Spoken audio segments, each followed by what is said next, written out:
Hi, everyone. I'm Gary Null, and I'd like to welcome you to the Progressive Commentary Hour. Today, a continuation of our ongoing series, Conversations with Remarkable Minds, a philosophical and psychological exploration into the origins of our society's dysfunction and the emergence of a new culture. Professor Ashok Gangadean, Gangadean.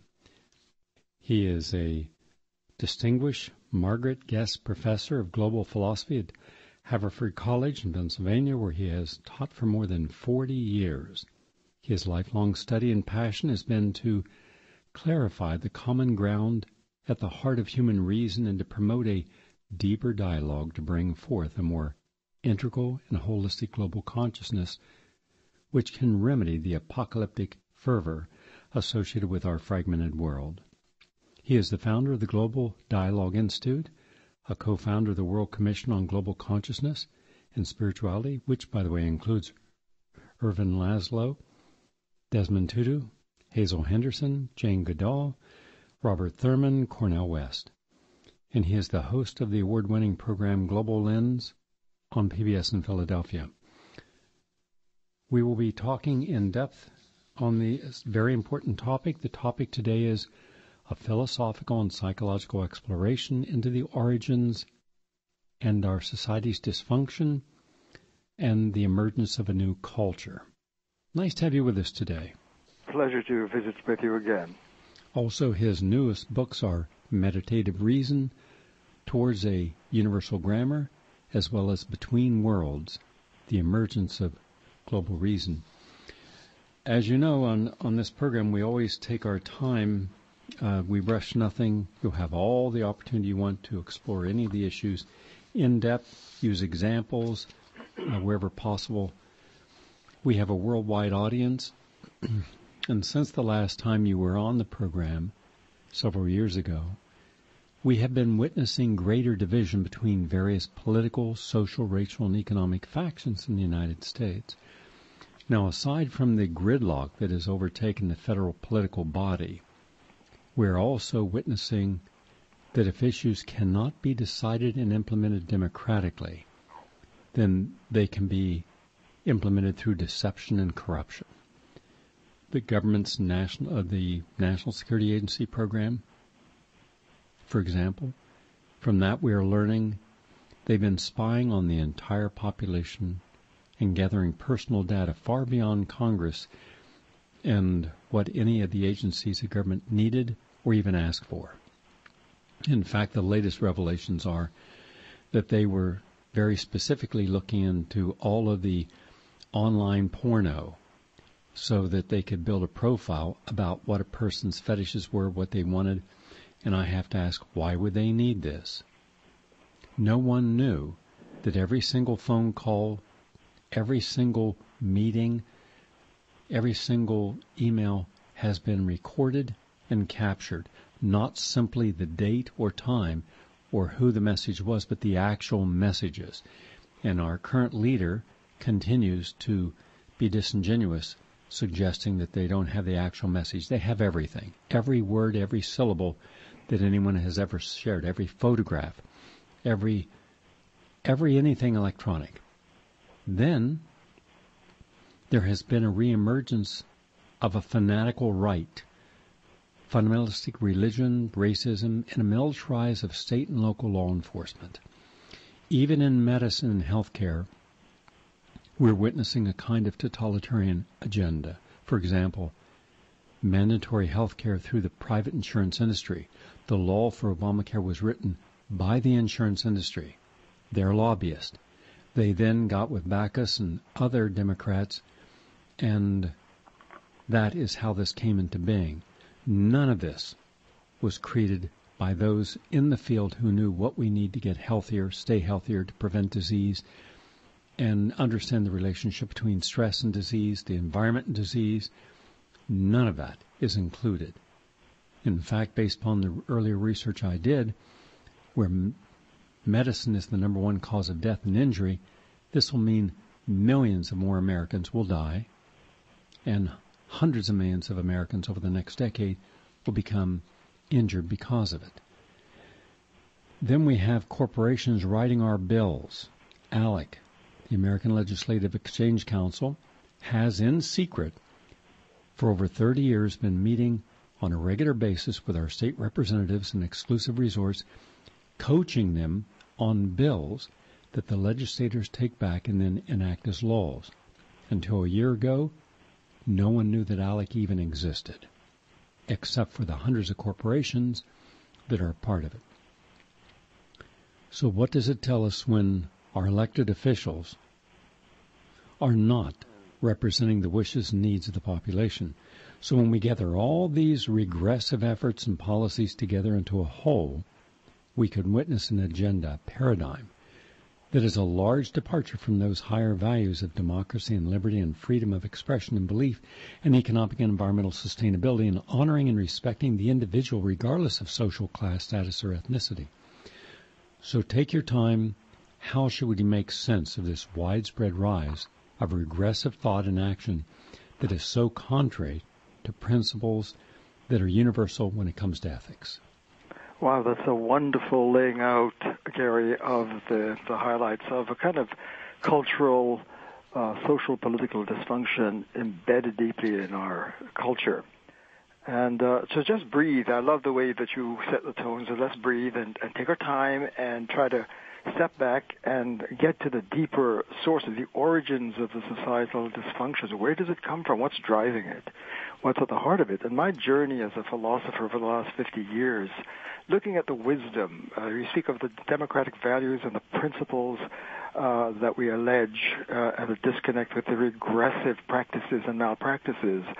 And this is the Progressive Radio Network, thank goodness for this space to reflect. And so looking at the wisdom across the planet, that I mean looking at Socrates and Plato and Aristotle and the founding of the European consciousness, about Plato's Republic and wisdom has to rule in the society, those themes. In Socrates, we've got to leave the cave of ignorance and come into the light of reason, unfolding over 2,500 years, that image, or the Vedantic philosophy of Om and the yoga, looking at the Gita, the Bhagavad Gita, where Arjuna breaks down in a polarized, dysfunctional family war, and he sees that the ethics and the culture is failing, and he breaks down, and Krishna, the voice of wisdom, the higher voice of Om, starts to give him therapy and progressive advice, so to speak, evolutionary awakening of the yoga science and medicine to come into wholeness and break out of the polar and fragmenting ways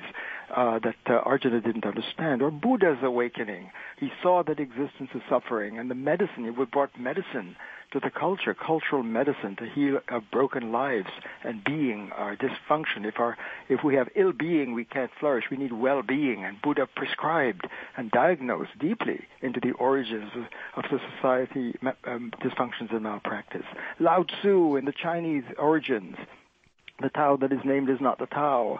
Yahweh, Abraham calling out, "Hear, O Israel, the Lord is one. Love me with all you got." Jesus, calling us to a higher script out of the broken sin consciousness that afflicted humanity. So east it's samsara, west it's sin, and across the board, all the way through centuries of labor to help bring to humanity the medicine. We've got to upscript from a state of consciousness where we've evolved to this adolescent phase of talking about it and objectifying our information, which is a great gift and a great miracle in evolution, but we got stuck there in some kind of level of consciousness that all of our great geniuses in scriptures saw. Folks, you got to rise out of that dysfunction. Why? Because that level of thinking and objectifying and putting information in the box and atomizing each piece of information is going to fragment our minds, polarize everything in our lives, all of our experience, polarize us as humans. And we're born to be integral, holistic beings, but it's going to divide our mind and our body. It's going to divide me and you. It's going to polarize our perspectives. It's going to degenerate into radically competing worldviews and competing narratives about what is first. And when you put those together in a global shared space and a common ground, they break and they fragment and they lead to precisely the kind of indigenous, inherent dysfunction that you see on all sides. There's something driving all of this. And so just to start our conversation and reflection on what is this, and do our great geniuses and scriptures, which we honor so highly, what did Jesus, his breakthrough into the Christ consciousness that took centuries to lead to the Quaker clarification, and I teach at Haverford, founded by the Quakers. So coming through George Fox and to William Penn and the Philadelphia founding of America, and to Rufus Jones, the mystic at Haverford, who founded the philosophy on the Quaker principles. And I teach in Founders Hall. And what is Founders Hall? The place in which we find the integral union and that of Christ in every human. For example, I'm just giving examples. So when you look at the weight, the predominant weight of wisdom and scripture, all calling humanity to step into an integral I-thou form of life and leave the I-it, where we objectify and polarize and fragment, and we're not aware that our script encodes the kind of sin scripts, the separation from the field, from the zone, so to speak. And so the collective wisdom that Plato said we need wisdom and culture for democracy to work, for we to be we the people, rather than a fragmentation of power plays and corporations pressing for their own perspectives and bills, and medicine not getting a proper hearing for genuine understanding what it takes to heal a whole human being in the integral medical space across borders beyond allopathic medicine, which, as you pointed out, it's alarming that medicine as such in that ego-mental space and ego-mental science is a source of death. That's an alarming thing to see and say. And the inherent gridlock and fragmentation in the political space where it's supposed to be we the people. It's on academic campuses too. Our liberal arts are fragmented and divided into specialized fields, and we're gasping to get interdisciplinary and transdisciplinary awareness, but we're trapped in the fragmented box. So this is just for starters, Gary, that the wisdom of the planet, the Enlightenment teachers diagnose the medical condition, that society that's blocked and locked into ego-mental and monocentric patterns where we look through our lens and we're not aware of it, and we don't know how to communicate and find dialogue across our diverse worldviews and perspectives. That takes skills and literacy, and we just haven't cultivated that enough. So I just to share that with you, and let's just jazz together. Great. Does it ever surprise you that the most important positions in a society, a council of elders, we never have people who are coming from a spiritual perspective, but always from political and then from their ideological, financial implementations? It doesn't surprise me. I mean, that's part of the symptom itself. Because if, just to use a kind of vision, I usually, when I'm lecturing around the world, I use a sketch pad, so to speak, to put some calligraphy and help people visualize two different language spaces. And I use single strokes to mark when we're in the ego-mental space of the I-it, where everything is an it, a piece of a mind bite. We treat ourselves in that space on that screen of ego awareness. And we have our worldviews, our experience, our lives, our mental states, our inner and outer perceptions all show up on that screen. I use single strokes to mark when we're in that space. That was never done before. And our great teachers really were seeing that space as deeply problematic and holding humanity back. And when we cross into the zone, into the unified field, whether you call it Tao, Yahweh, Allah, Om, Brahman, Atman, Christ, God, whatever name you use for the field, the infinite field must be infinitely one. They all knew that. You can't have more multiple infinites. So the primal first field is one and unifying, and it holds the sources and holds everything together. And I discovered as a philosopher and logician over years that our diverse geniuses were tapping that field, and there's a grammar, a code. And I use double parentheses to mark when Jesus is speaking, or Krishna is speaking, or Buddha is speaking, or Socrates is seeking to get us out of the cave, on and on. So you have single markers, single strokes, that's called it, for the ego-mental culture and life and space, which is not going to have wisdom rule, and the double parentheses space, the infinite zone, let's call it. When you're in the zone, then you have an integral calculus and a healing space, and we become human. That's I-thou. So there's the I-it and the I-thou.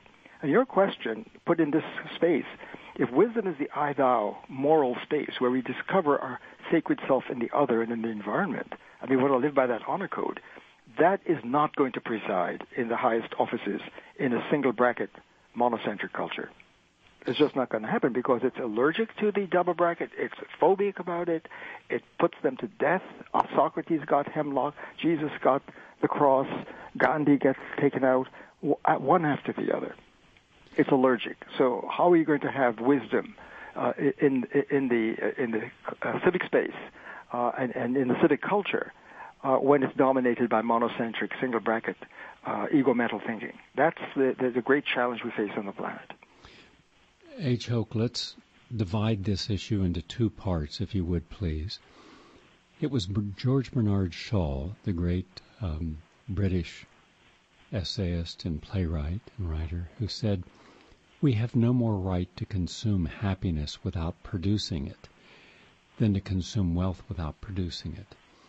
In a society where our focus is almost an obsession to distract ourselves from what we cannot handle, don't want to face, so that we can find something that represents meaningfulness and hence our sense of happiness. And yet I believe that we are not finding happiness. We're a very unhappy group as a society. Many individuals are, but not as a society, because we're focused upon the things that are supposed to give us happiness. And then the other side of that is almost always when you have people who don't have happiness, who don't feel complete, who are not resonating that lightness of spirit, which now the physicists say we are light beings. There's actually a light force within it, in every cell. And as we bring in the light of healing plants, a clean diet, positive people, love, that causes the vibration of every cell in our body to resonate this light. And when we die or we get sick or when we're in crisis, when we're angry, when we're stressed, that energy diminishes. And that's why we feel fatigue, and that's why we don't have that lightness. And the other side of that is what Herman Hesse said, and that is, if you hate a person, you hate something in him that is a part of yourself.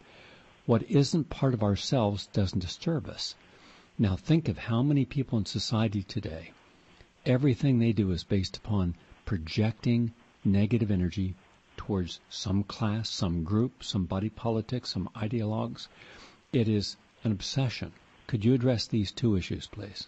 Well, once again, you ask beautiful, deep questions, and thinking of Shaw and the idea of well-being and flourishing and the light beings and the vibration that you see in the I-thou space. But I'll just assume that our listeners are with us now, that when we speak of the wisdom and enlightenment and scriptures of all our great geniuses, they're speaking out of this double parentheses integral field of where everything is flowing and interflowing with each other, and that's where moral consciousness and science and aesthetics and beauty and love, when you say God is love, for example, it means that field is harmony and well-being.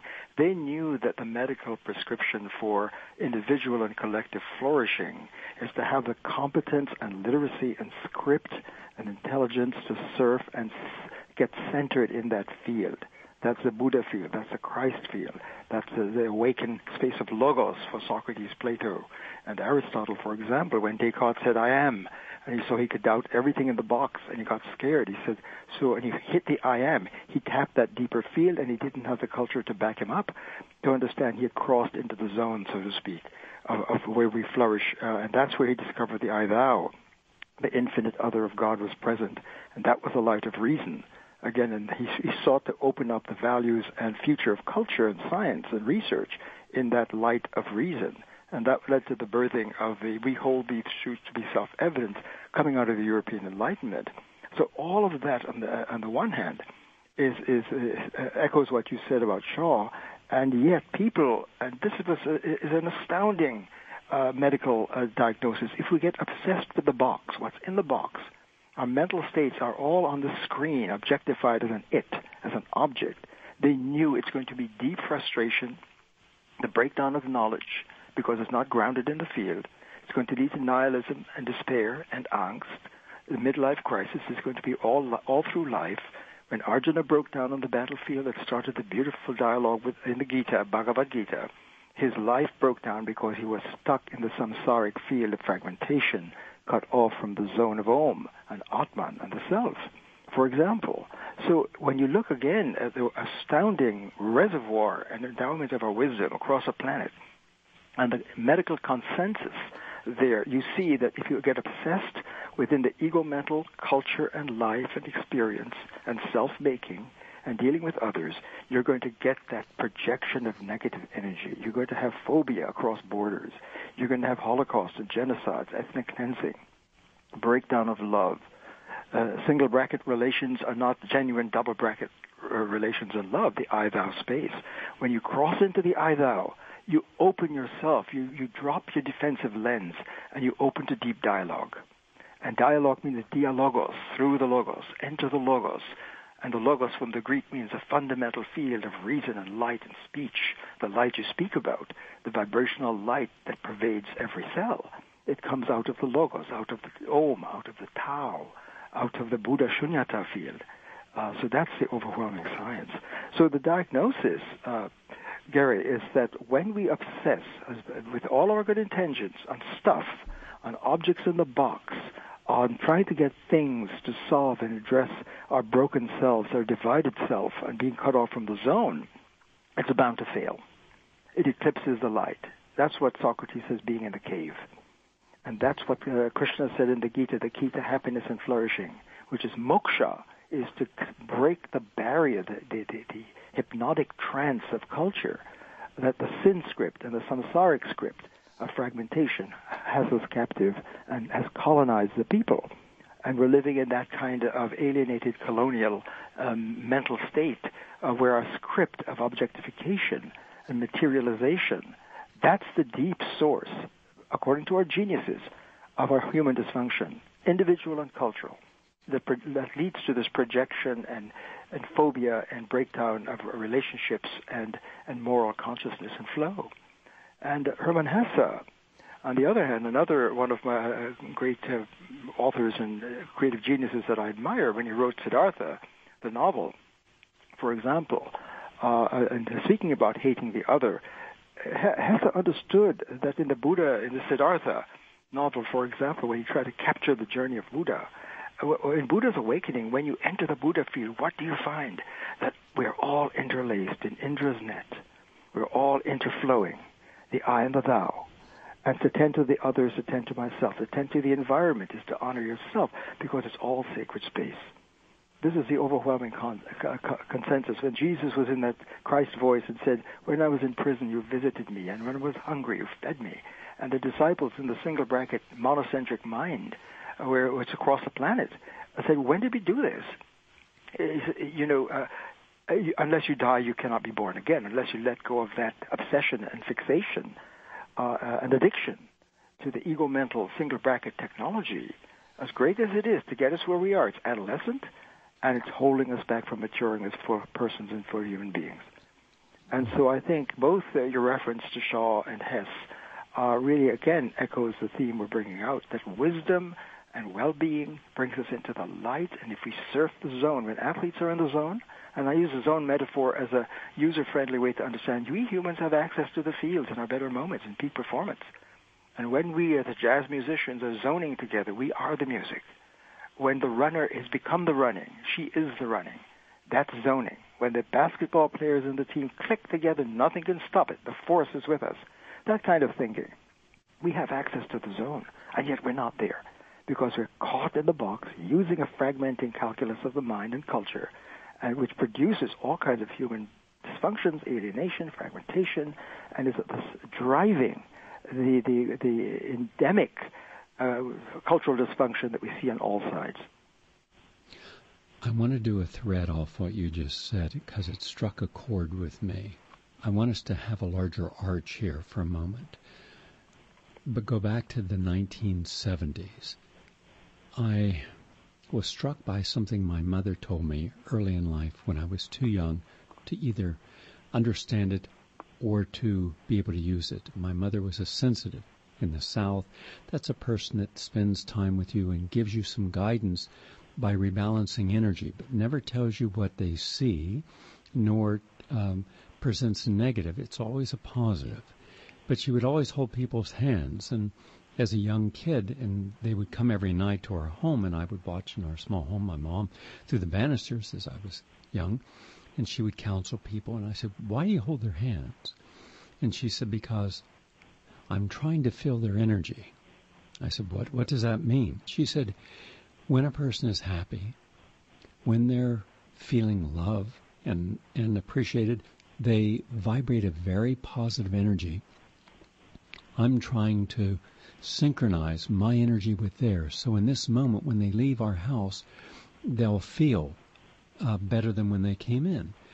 And never fully appreciated till later when I was in New York, and I decided to put this to the test.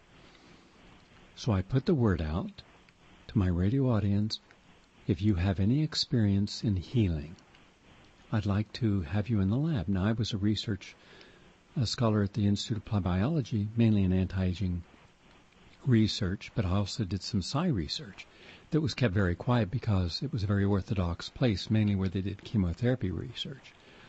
And you couldn't begin to talk about anything that was not grounded in applied or basic sciences. Certainly you could not discuss anything about energy. They wouldn't understand. So the director told me, look, this work you're doing, go up on the 3rd floor and do it, because no one ever goes up there. It'll be your own space. And I did. So photographs of this are up on my website, and you'll see a woman sitting in a chair, and she's holding a mouse. That was mouse number 37. The woman was Dolores Krieger. She was head of the nursing department at New York University. From that experiment, therapeutic touch would be founded in the United States, which now is taught in every medical school in the United States and every nursing school. And she had to have 6 out of 6 of her mice healed. And these mice only lived about 22 days. And of the 50 people applied, only 5 were able to do this healing. One of them, Dr. Audrey Cargier, used light. And each of the others were known for having healing hands or healing energy. There was a chiropractor, there was a rabbi, Abraham Wiseman, a Dr. Thomas Cruth, the Order of St. Luke. But in any case, they believed, but I couldn't prove, that it was from their beliefs that they took energy and transferred it into people, and in this case, little mouse. And the reason I chose mice is because they couldn't be involved in a person's mumbo jumbo. You couldn't do a wink and a nod and get away with it. The mice either lived or they died, and then they had to live repeatedly. Now, at the end of this, I tried to get this published because this was very important. We could prove now that energy was transferred from people into mice repeatedly. Then with this, and I finally got it published in the Journal of Psychotronic Research, then I thought, okay, if we exchange energy, is the energy based upon innate wisdom, or is it based upon knowledge? And I felt that knowledge is overblown. Wisdom is undercredited. Knowledge, or the accumulation of facts and disciplines, is overemphasized, because this is something that would have to have existed out of all eternity. You can't have an isolated truth. If you have a universal truth, then it's universal. How you apply it is up to you. And to apply it again, I took a ficus bush, and it was a very healthy one, put it in a special lead-lined room. 10 people were each given a message. No one knew the message. They were all blinded. But when they got in the room, they opened up a piece of paper, and it might say, spray the plant. And the plant had an EEG machine hooked up to it. Another might say, sing to the plant. Another might say, massage gently the leaves. But 2 of them said, scream at the plant, and another one said, shake the plant and rip off 3 leaves. It was done. 3 months went by. Each one of those people walked back in the room. Nothing happened until the person that shouted and the person that tore the leaves off, and the needle just went crazy. The plant recognized the people. What did it recognize? It was an energy transfer. So then I started thinking, why can't people then eat the right food, energy food? Why can't they be around energy environments? Why can't they have energy friends? Why can't we synchronize at this higher level of consciousness? Now, that's the first part. That's why I said when you mentioned something that triggered that. But then I thought about, we lack imagination today on an individual level. It was Publius Syrus who said, the eyes are not responsible when the mind does not see. When the mind does the seeing, I should say. And then I thought about how we then imitate others without looking for the uniqueness of our own self. It was Eric Hoffer, someone who I know you're familiar with, who said when people are free to do as they please, they usually imitate each other. And then I thought about all the people in our world, the educators, the leaders, including religious leaders today, where there is such indifference and such apathy to manifesting the uniqueness of each person working as sharing that energy to make it a better world. And there was Rollo May, who said, hate is not the opposite of love, apathy is. Could you address these, please? Wow. Another amazing, beautifully articulated question, just to rehearse in terms of your mother and the hands and the healing hands and energy exchange and vibration of positive energy, and some of your courageous attempt on the third floor to do vital research in energy, in the emergence of energy medicine and the truth of the transfer of energy. To me, I think this is validated profoundly when you look into the wider, beyond allopathic medicine that is dominated by a scientific lens that's in the box, in the objectifying, and we objectify the subject rather than the I-thou space. What would science and medicine be like in the I-thou space, where you open to the other, which is very actually deep science, it's first science. When you enter the primal first field with the appropriate mental calculus and competence and rational capacity to open to the other and listen to the feedback, that's the energy space that our geniuses all knew and lived in. That's a human being. That's a mensch. When you're in the box, you're an ego sapien. We say we were Homo sapiens, which is a big comment because the word sapiens, sapiens means wisdom, the species of wisdom, Homo sapien. But when we are stuck in the ego box and ego mentalism and monocentric minds and limited lenses, and we objectify our content, and we are dominated in our cultures and our lives by that, and our medicine and our science and our love life, all of it, and our eating and our food habits and our encounter with food, all of that's taking place in the objectified I-it. It's an it. It's an object. It's an entity.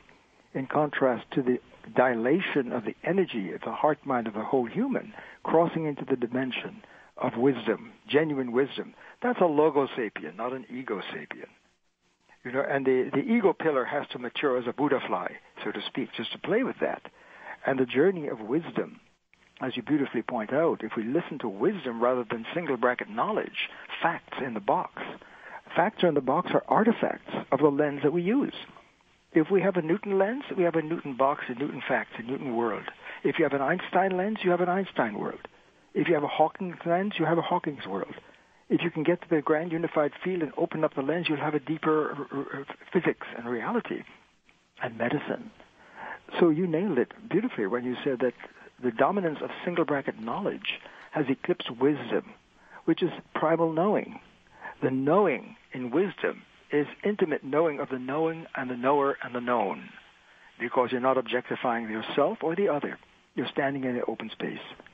If you have a Van Gogh painting in the ego box, it's an object, you look at it, it's on the wall, you objectify it, it's an entity.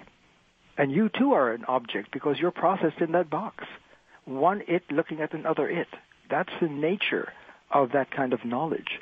If you dare to cross into the zone and open your heart and become vulnerable, as your mother demonstrated in just touching the other person and touching the transfer of energy, that is not a paranormal experience, that's normal. That's normal energy flow in the zone. That's what it's all about. When you enter the yoga, what is that? The Om script, the Om zone. If you can handle that, the Gandhi space, what do you see? We're connected. Not that we're the same. There's diversity because the field is profoundly infinite and diverse. Everyone is a miracle. Everyone is unique. Every grain of sand, every snowflake. And yet it's connected in the Unum, the pluribus unum. That's the logic of the union and unity in the I-thou space with the other. And that is a civilized space.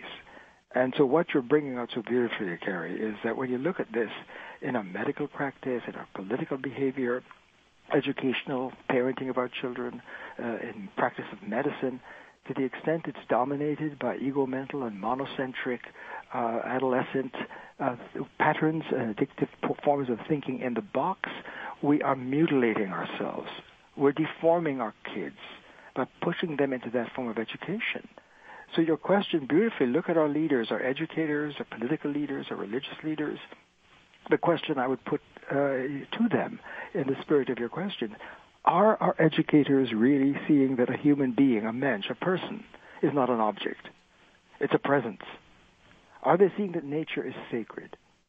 Are we educating, since the academy is the bastion of high literacy, if our literacy is dominated by ego-mental single bracket patterns where we talk about it and don't have the capacity to enter the space where Descartes broke through I thou, the I thou space and literacy, or Martin Buber, this I it and I thou. How many times do you need to hear this from the geniuses that there are two technologies? Martin Heidegger said there are two technologies, technological thinking and meditative thinking. And he said we're blowing it, folks, because we're dominated by technological I-it thinking and not developing the literacy and capacity to surf the zone. And when we have our medicine there, it becomes the I-thou flow, the sacred flow, the love flow, the compassion, the vibration frequency you spoke of energy that is harmonious. And that's the culture that Martin Luther King said, I've seen the other side, and I may not get there with you, but we're going to get there one day. He was visioning America in that double bracket space, where we heal the civic space of a multicultural, diverse society that could nevertheless find the motto on the back of the penny, e pluribus unum, out of the many, one. Not a single bracket one that separates, but a double bracket unum, unity, that holds us and celebrates our multiplicity and sacred individuality. When you see it in this light, we must ask, have we entered democracy yet? To remove the British in the Revolutionary War is stage one, but have we addressed the colonial lens that we're using in our hearts and minds in making our culture, where we have slaves and women can't vote?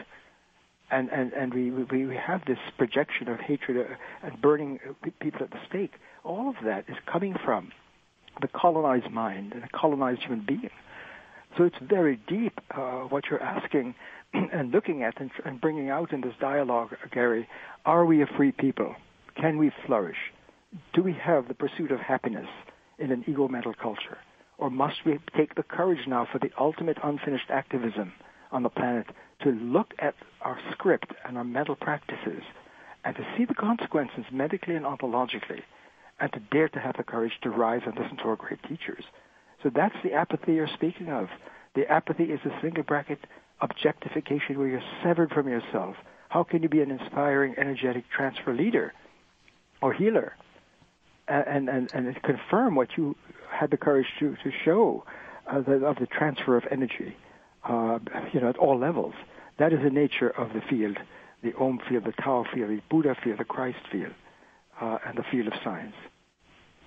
I thank you for those deep insights.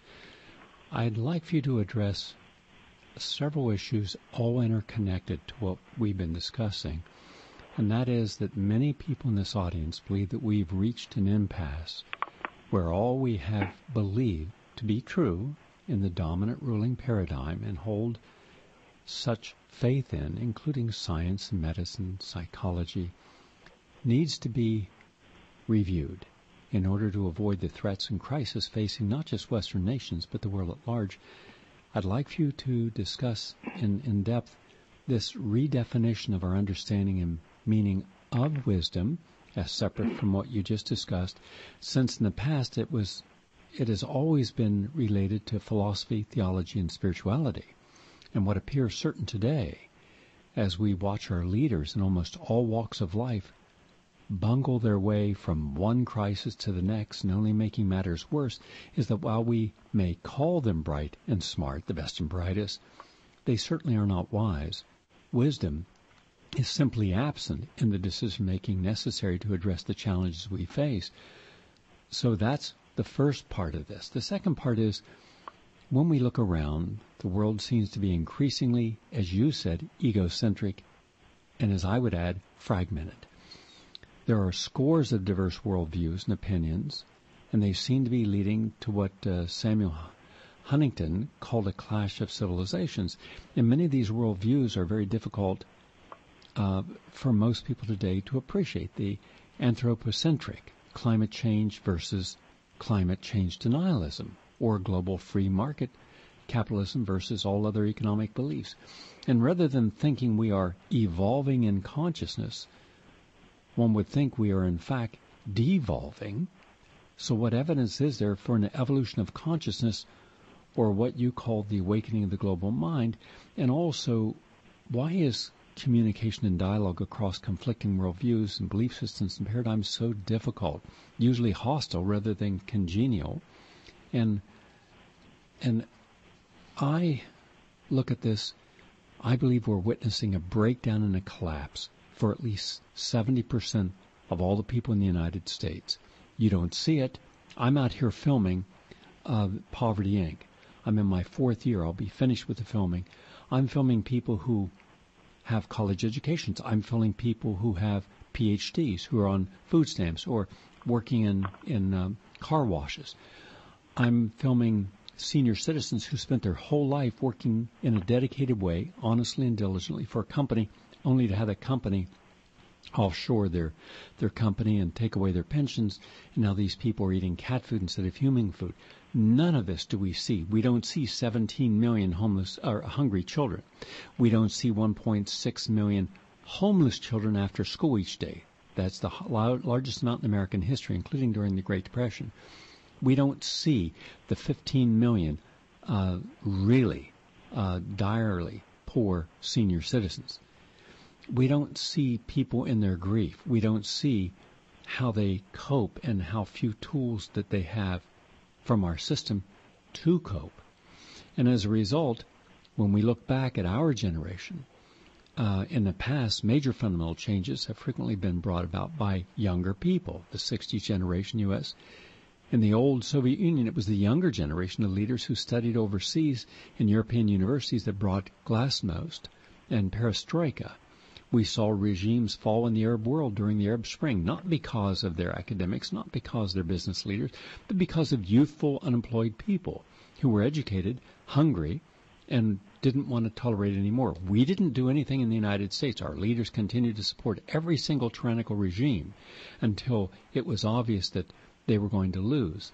So as an educator of young adults, what values do you perceive in the younger generation that correspond with values that you would characterize as this new awakening in a culture that doesn't understand what happens when you alter the truth? Was it not who was it? It was Paul Tillich who said, "The passion for truth is silenced by answers which have the weight of undisputed authority." So we never look for the truth in those who have it. We look for those who pronounce, we are the official truth and there are no other truths. So the AMA becomes the official truth of medicine. The networks, Fox or whichever, CNN, become the official truth for what should be presented to the public. And at every level, the official truth is what the younger people are receiving. It was Montaigne who said, "I speak the truth not so much as I would, but as much as I dare, and I dare a little more as I grow older." Please address these. Well, you really lay it out beautifully. So just to look over the three areas that you invite conversation.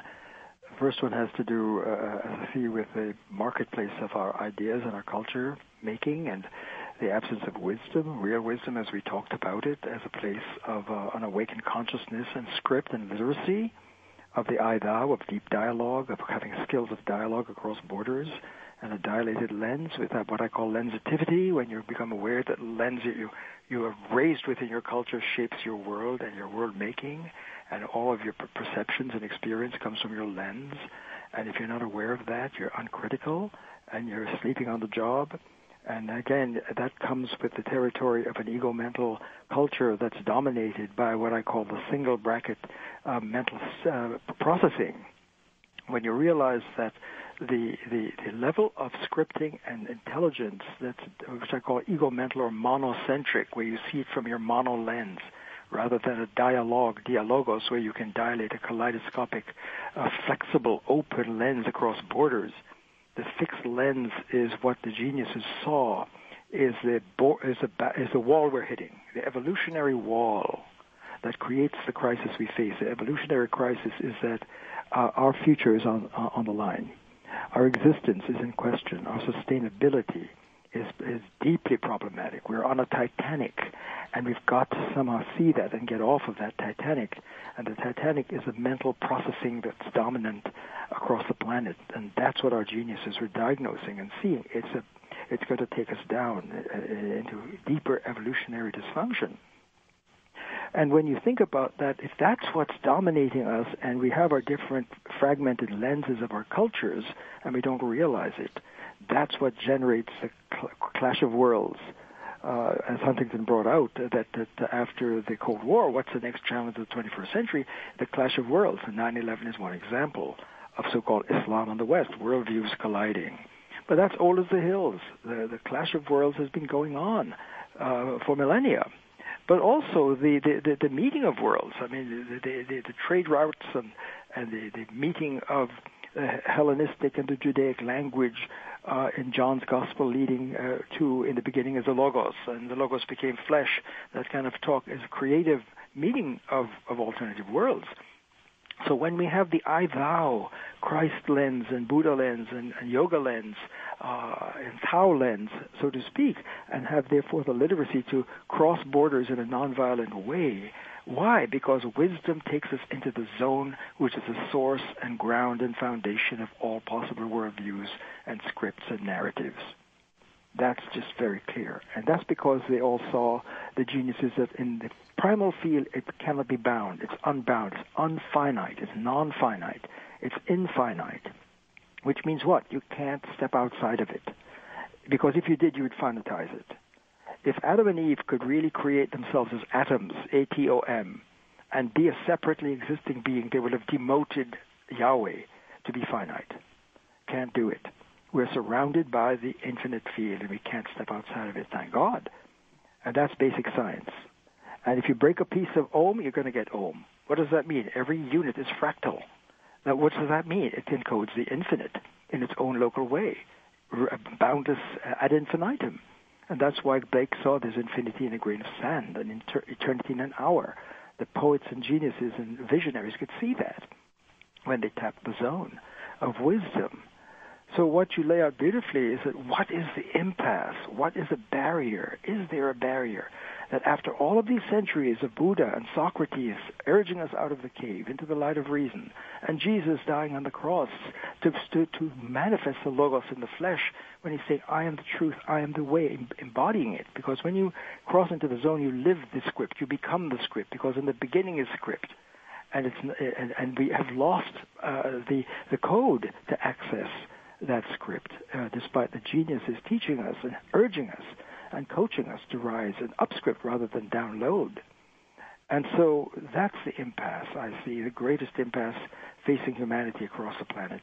And the question that's almost to be scandalous, why have we not yet truly heard the geniuses in our scriptures that we worship and adore and respect? And yet, and we practice yoga, and we practice Zen Buddhist thinking, and we follow Christ, but are we really getting the medicine is the big question. What's blocking us? Could it be that the sin script and the samsara script, the objectified script, is so entrenched in our hearts and souls and passed on in our culture that we're hitting the walls and therefore cutting out the light and eclipsing the wisdom that would help us to find the deep dialogue patterns to connect our worlds? So the first question, part of your question, was about the impasse and the absence of wisdom, and why in the marketplace it seems to be we're stuck in opinions. And that's exactly what sophistry is. This is a very difficult thing I have to say now. That Socrates, when he questioned the wisdom teachers of his time and saw they didn't have the Logos, they got angry and put him to death. He saw it was sophistry. What is sophistry? It is taking your position, your subjective opinion to be truth, and believing that truth is opinion, and therefore this opinion that can be spin-doctored into being the dominant one will be seen as the truth. the official truth, as you speak about it, rather than genuine truth. You get genuine truth when you enter the zone, which is the field of reality, and in touch with it, and have a competence and skills of dialogue and the lens power and the script to handle the I thou script. That's the space of truth. So the Quakers, the actual name for the Quakers is Society of the Friends of Truth. That's what founded Haverford College. And yet, if you look at our campuses, the question I have for years on the campus, are we really living the wisdom? Are we really tapping the script? Are we holding the highest literacy of our founding heritage, or have we slipped back again into that opinion-dominated knowledge and artificial constructions in the box? And so your second part of your question about, given that our worldview is capitalism versus whatever, communism, or the ideological split in all sides of our society is endemic in the very script we're using to make our cultures. And that's the marketplace of democracy, and it's a broken civic space. And so our democracy is in trouble. Let me add one final question for us today, and that is, in a few days there'll be a new movie, The Wolf of Wall Street. I filmed him and have his interview up, and it's just amazing what he says about the greed of everyone in the culture down in Wall Street, not just those who got caught, but those who are considered legends. Now, both as a philosopher and historian in religion, do you perceive our myths of Western civilization as a barrier to our finding our place in the web of life that will force us to deal with current and future environmental and social catastrophes on the horizon more diligently? And, for example, the idea that humans are somehow at the top of the evolutionary ladder and therefore imbued with a sense of superiority, or the myth that technology and neoliberal free market economic theory will solve all of our answers. And then when we also take a look at how few people are going to the streets, how few people are protesting the inequalities, the injustices, the incursions upon all of our liberties and rights. Where are our philosophers? Where are our theologians? Where are our wise men and women? And we have them, but where are the masses? Tonight, many of them are watching a movie about how children kill children for the entertainment of adults. It's a very popular film. It's a part 2 of a sequel, and it'll probably gross $1 billion. It was Emile who said, "The man who has no inner life is the slave of his surroundings." So when you look around and you see our policymakers and our opinion leaders, from the Bill O'Reillys and the Sean Hannitys to the Barack Obamas and the George Bushes, these are people that we will remember less for what they did for the public and more for what monuments they built for themselves. And behind them are legions of young people who can't wait to start breaking ground on their edifices. Your thoughts, please. Wow, wonderful question. I have so many things I'd like to share, Gary. And one of the things as a teacher at Haverford College in the Margaret Guest Center for Cross-Cultural Study of Religion, which is a sanctuary for dialogue of the kind we're speaking about across borders, I realized very early, 40 years ago, this is my 46th year teaching philosophy and helping students live the philosophy and live the wisdom. And I saw that the state of liberal arts, trained as a logician, which was looking at logic in the box, the objectified logic, monocentric, ego-mental logic. That was where I was raised in my early mathematical logic and classical logic and ontology, worldviews. And after I encountered some texts like the Bhagavad Gita, when I went to India for the first time in 1971 to look into what's going on there and taking a break, a sabbatical, and discovering Buddha's truth, as I studied Sanskrit and sitar and tabla, the drums, to just lose myself in the culture, I was astounded at what I found in terms of the meditative technologies. And I came back to Haverford in 72 and said to my colleagues, as a logician, I want to start teaching the Bhagavad Gita and Buddha's texts and getting into Zen. I want to really go into the heart of Eastern wisdom to see what it can teach us and the meditative forms of thinking rather than the predication, which I grew up in. Predication is predicating subjects and predicates in the box, and meditation is zoning and getting into the zone. And so that set my life in course for the last 40 years. And I saw right away I could not teach information in the box. I had to open and dilate the classroom for these young, brilliant students. Haverford is usually among the top 10 in the nation. We get very gifted students. I'm sure they're across the country, institutions. And I had the charge as a philosopher to help open the space of education, to help them dilate their lens and read these great texts and really feel the wisdom and breathe it in and get it into their selves in that energy exchange, in the modified, liberated liberal arts classroom. And over the years, I saw that I couldn't write books and speak in the single bracket space because wisdom sees that as problematic, and we have to rise to the higher and dilate our hearts and minds. So what I see at the heart of your question is, where are the masses? Where are the people? Where are the leaders? Where is the vision? Who is seeing the greatest and deepest activism call on our planet now, the evolutionary crisis we face, is to somehow get to the people to understand that we're dominated and colonized by forms and patterns of thinking that our geniuses have seen through and diagnosed as at the source of our dysfunction, and that we have to upscript to a more powerful, competent ways of dialogue across borders, from monologue to dialogue. So the activism is look at the person in the mirror. Am I living an ego-mental life? Am I monocentric? Do I have lensitivity? Do I understand dialogue? Am I living in and supplying and supporting the I-it culture or not? And if you see that you are, and you listen to the wisdom, it is our imperative duty urgently to occupy ourselves, to rise to our higher bodies, to occupy the common space, the commons, to step out into the civic space and say enough. We must open up from monologue to dialogue. That is our destiny. We've time to be human, time to become a mensch, a human, a person, not an object. And so that, in very brief, is where I see that when you say a slave to our surroundings, that's going on in the dominant culture, it's stagnant. And we have hit the wall, and it's been for millennia. And so that is the crisis we face, Gary. And true activism is look at that person in the mirror, and that's where we start. Am I ego-mental living? Then I must take responsibility. So the greatest Gandhi issue of the 21st century, the Mandela issue, overcoming apartheid, overcoming the colonial mind. Am I living a colonial script? Am I trapped in the box? Am I living in the cave? Or am I awakening to global wisdom and enlightenment? This is the democratization of enlightenment for we the people. Every human is born for that space. That's who we are.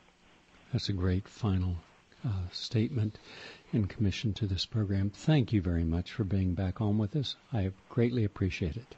Thank you so much, Gary, as ever. You be well. Bye. Bye-bye.